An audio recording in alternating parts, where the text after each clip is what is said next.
University professor, always a pleasure to have you on. You've been hearing our three correspondents in those three different locations.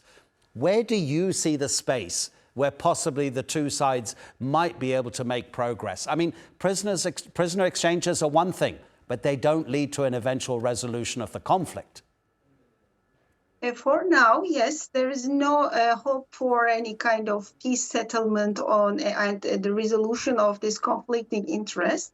But there are some hopes, such as this swap of prisoners and also the discussions about the children, kidnapped children from Ukraine. So these are mainly discussed topics, but also I think there are some backstage developments inside these negotiations.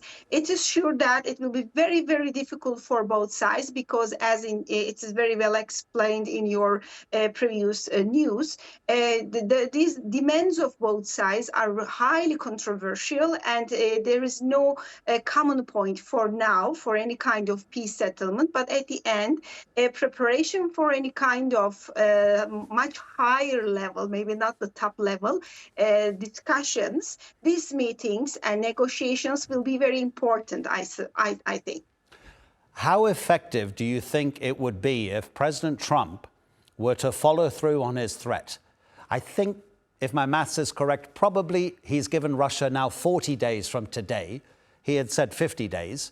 He said if Vladimir Putin doesn't make peace within that time frame, he's going to impose massive sanctions on Russia, but also any countries that trade with Russia. In other words, those countries that buy oil from Moscow.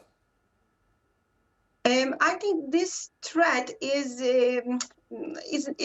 serious, yes, but on the other side, what kind of impact it can create when we look at the other countries who have somehow continuous relationship with Russia, they have different profiles, and which kind of countries we are talking about. At the end, as you know, Turkey had also its own ties, some continuing ties with Russia, but the most important thing in these ties is keeping the diplomatic dialogue. So if there's dialogue, you are a little bit much safer place than any kind of let's say the accident, any kind of, let's say, the crisis emerging suddenly and maybe difficult to manage at that point. So maybe having a kind of contact is good. As we can see in this case, this mediation efforts of Turkey is a result of this continuous contacts.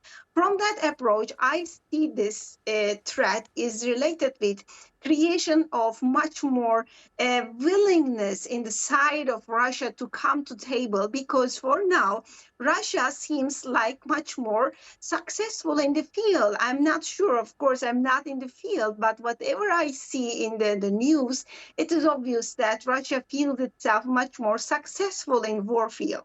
So how you may push one side who is getting much more successful day by day in the field, so it can face with much bigger trouble in the next days. So maybe it is time to think, to negotiate.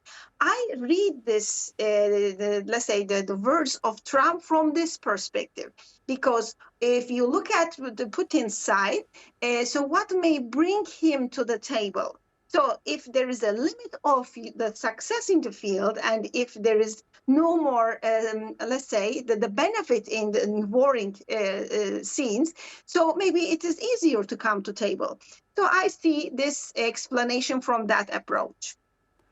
Professor, do you see Ukraine having any chance at all of winning this war?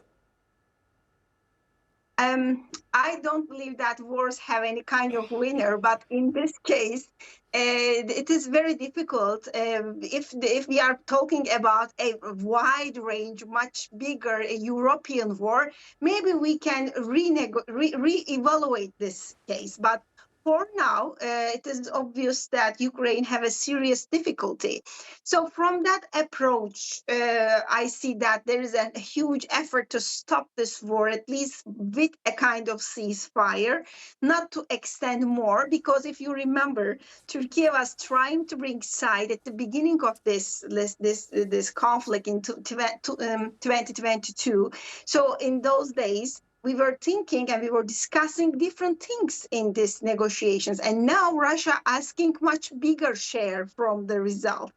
So from that approach, I see that Ukraine tries to stop this war for a moment at least, and think again to find a way to deal with Russia. But it is very, very difficult, because since the beginning, all the arguments about Ukrainian war was about let's say the breaching international law and occupation of a sovereign land.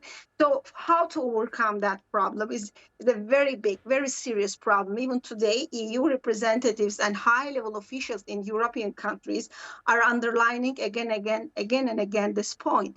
So how to return back? It's very difficult. So maybe Ukraine must think more about its own interests from that viewpoint. Zuhal Mert Uzuner, thank you so much indeed for the analysis.